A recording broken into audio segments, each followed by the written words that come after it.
अयोध्या के इतिहास की कहानी को थोड़ा और आगे ले चलते हैं।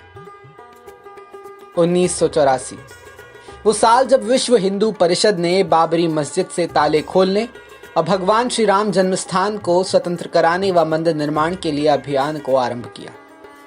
उमेश चंद्र पांडे, जो कि पेशे से एक वकील और पत्रकार थे, उन्होंने भी इसी को लेकर एक अपील की। 1 फरवरी 1986 को फैजाबाद जिला न्यायाधीश की कोर्ट से ताले खोलने की इजाजत दी जाती है। उस समय उत्तर प्रदेश के मुख्यमंत्री थे वीर बहादुर सिंह और भारत के प्रधानमंत्री थे राजीव गांधी। उनकी पार्टी कांग्रेस शुरुआती दौर से मस्जिद का समर्थन और राम भक्तों की भावनाओं का अनादर करती आ रही थी। 1949 में भी पंडित नेहरू ने मूर्ति हटाने का निर्देश दिया था। ये सबूत है इस बात का। पर राजीव गांधी के विचार अपनी पार्टी से थोड़ा अलग निकले। जैसे ही कोर्ट ने फैसला सुनाया, उसके लगभग 40 मिनट बाद ही ताले खोल दिए गए और तब भगवान श्री राम की मस्जिद प्रांगण में पूजा भी प्रारंभ हो गई। 11 नवंबर 1986 को विश्व हिंदू परिषद ने विवादित ढांचे के पास में ही जमीन पर गड्ढा खोदकर शिला पूजन किया। जून 1989 भारतीय जनता पार्टी ने विश्व हिंदू परिषद का औपचारिक समर्थन किया था। जुलाई 1979 को भगवान रामलला विराजमान नाम से 5वां मुकदमा कोर्ट में दायर किया गया। 9 नवंबर 1989 को राजीव गांधी ने ढांचे के पास में शिलान्यास की परमिशन दे दी। विश्व हिंदू परिषद की सहायता से संतों ने यह कार्य किया। 25 सितंबर 1990 को भाजपा के तत्कालीन राष्ट्रीय अध्यक्ष लाल कृष्ण आडवाणी ने गुजरात के सोमनाथ से अयोध्या तक रथ यात्रा निकाली। इसके बाद सांप्रदायिक दंगे भड़क गए और आडवाणी जी को समस्तीपुर में लालू प्रसाद यादव की सरकार ने गिरफ्तार कर लिया। अक्टूबर 30 की बात है, वो घटना हुई जिसके बाद मुलायम सिंह यादव मुल्ला मुलायम बन गए। उन्होंने कार सेवकों पर गोली चलवाई। इस गोलीकांड में सरकारी आंकड़े के हिसाब से तो सिर्फ 12 हत्याएं हुई थी।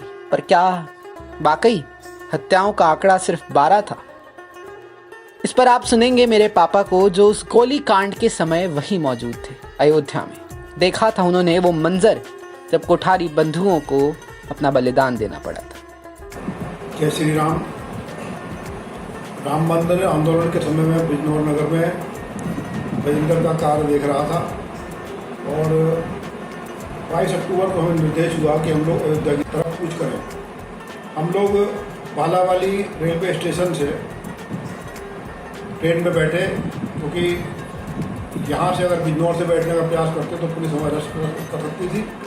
और वहाँ से चलने के बाद हम फैजाबाद के पास मजनावा रेलवे स्टेशन पर उतरे और निकटवर्ती एक गांव में, जहाँ हमारी व्यवस्था रुकने करी गई संगठन की तरफ से, वहाँ हम लोग रुके और फिर उसके बाद निर्देश होने के बाद हम लोगों ने अयोध्या के तरफ कूच करा रात में। और प्रातः सुबह 5 बजे जब सूर्य निकल रहा था तो जंगल के रास्ते पहुंचते हुए नहर के किनारे हम लोगों ने के आसपास प्रवेश करा। वहाँ पे बैरिकेडिंग लगा के वहाँ पे चारों तरफ से रास्ता ब्लॉक कर रखे थे। एक साइड सरयू नदी बह रही थी, एक साइड उसके ऊंचे टीले थे। वहाँ हम लोगों को पुलिस ने रोक दिया। पश्चिम उत्तर प्रदेश के कम से कम 5-6 हज़ार कार थे उस समय और पुलिस आगे नहीं बढ़ने दे रही थी। तभी अचानक एक नागा साधु काले कपड़े पहने हुए और चिमटा हाथ में लेके आए और उन्होंने जय श्री राम का नारा लगाया और बैरिकेडिंग को तोड़ दिया। उसके बाद हम लोग पुलिस को धक्का दे के अयोध्या की तरफ कूच कर गए और अयोध्या में आगे बढ़ने के बाद फिर हमें अरेस्ट करके जो है जौनपुर रोड पे लगभग 30-35 किलोमीटर दूर एक इंटर कॉलेज था, वहाँ अस्थायी जेल बनाई गई थी, वहाँ पे बंद कर दिया गया। वहाँ कोई ना भोजन की व्यवस्था थी, ना कोई सोने साने कोई किसी तरह की व्यवस्था नहीं थी, केवल एक स्कूल में बंद कर दिया गया था। कोई व्यवस्था ना होने के कारण हम लोगों ने प्रशासन ने बातचीत करी, कोई व्यवस्था नहीं बनी तो हम लोगों ने तय करा कि हम लोग इस जेल में नहीं रहेंगे और जेल को तोड़ के हम लोग जिन बसों से हमें लाया गया था उन्हीं बसों में चढ़ गए और जिन लोगों को बसें चलाने का अनुभव था उन लोगों ने उन बसों को स्टार्ट करा और अयोध्या की तरफ कूच कर दिया। रास्ते में फिर एक थाने के सामने से हमें पार होना था, हमने वहाँ बसें छोड़ दी और उस थाने के पीछे के साइड से रात हो गई थी और नहर को हमने पार करा। एक दूसरे के हाथ पकड़ के कपड़े अपने सब बैग अपने कंधे पर रख लिए और चेन बना के हम लोगों ने उस नहर को पार करा और धीरे धीरे में हम अब पहुँचे अकबरपुर कस्बे में। वहाँ एक सेठ जी थे, उन्होंने अपने हॉल में बड़ा गोदाम था, उसके अंदर व्यवस्था कर रखी थी भोजन की। वहाँ हम लोगों ने भोजन करा और रात को फिर अयोध्या की तरफ कूच करा। और रास्ते में उमा भारती जी मिली, उन्होंने अपना बाल बुलवा रखे थे और छुपते छुपाते वो भी जाए थे। उन्हीं के साथ हम लोग अयोध्या कार सेवकपुरम तक पहुँच गए। फिर 30 अक्टूबर को निर्देश हुआ बाबरी मस्जिद तक की तरफ बढ़ने का कार सेवकों को। तो सभी रास्तों से जो रास्ते हनुमानगढ़ी होते हुए बाबरी मस्जिद तक जाते सब कार सेवक उस तरफ से शांतिपूर्वक निर्देश हुआ था कि जहाँ भी पुलिस रुकेगी वहीं हम लोग बैठ जाएंगे और रामधुन गाएंगे। सब लोगों ने गीले कपड़े अपने सिर पर बांध रखे थे, चूड़ा लगा रखा था जिससे आंसू गैस के गोलों का प्रभाव ना हो हम पे। तो वहाँ आगे जब हमें रोक दिया गया तो हम लोग बैठ गए और वहाँ पे हम लोग भजन करने लगे। तभी अचानक फायरिंग हुई शुरू हो गई और लाठीचार्ज शुरू हो गया और चारों तरफ भगदड़ मच गई। मैं और हम लोग आपस में बिछुड़ गए। मैं और मुकेश शर्मा जो आजकल लॉयर हैं दिल्ली में, हम दोनों जो है हनुमानगढ़ी से कुछ आगे बढ़ते हुए चुपचाप भीड़ के अंदर होते हुए हम बाबरी मस्जिद की तरफ बढ़ गए। वहाँ पहुँच के एक व्यक्ति ने हमें एक कटर दिया।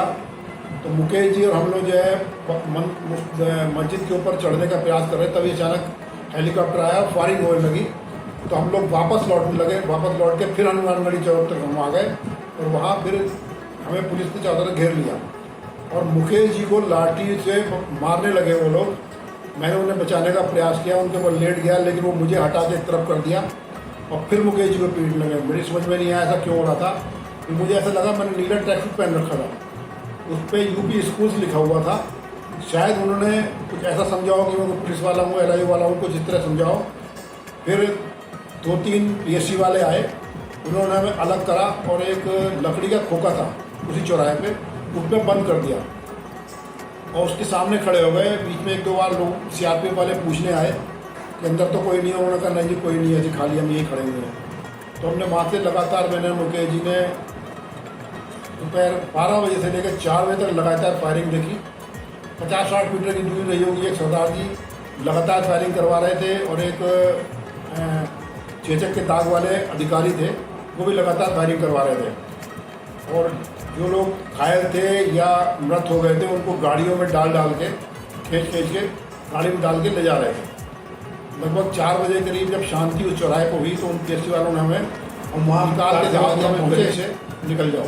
मैं और मुकेश जी वहाँ से निकलने के बाद जब कार सेवकपुरम पहुँचे तो हमारे सब साथी बड़े चिंतित पूतराम बैठे हुए थे, एकदम हमें देख के उछले खड़े हो गए। हमारे महेश जी वरिष्ठ पदाधिकारी हैं, उन्होंने बताया कि नीरज जी हमें तो लगा कि आप शहीद हो गए, क्योंकि हमने एक ट्रैक सूट पहने हुए व्यक्ति को पुलिस द्वारा खींच के ले आते हुए देखा था। इसलिए हम लोग सारे हॉस्पिटल सब जगह हमने ढूंढा आपको, लेकिन आप मिलने चलिए, आप हमारे साथ हैं। और उसके बाद 4 तारीख को 30 तारीख को बिजनौर में दंगा भड़क गया था, इसलिए बिजनौर के कारकुनों को निर्देश हुआ कि आप लोग बिजनौर वापस जाएं। तो हम लोग 4 तारीख की सुबह बिजनौर वापस लौट के आ गए और 492 वर्ष बाद ये राम मंदिर का निर्माण शुरू हुआ, शिला रखी गई।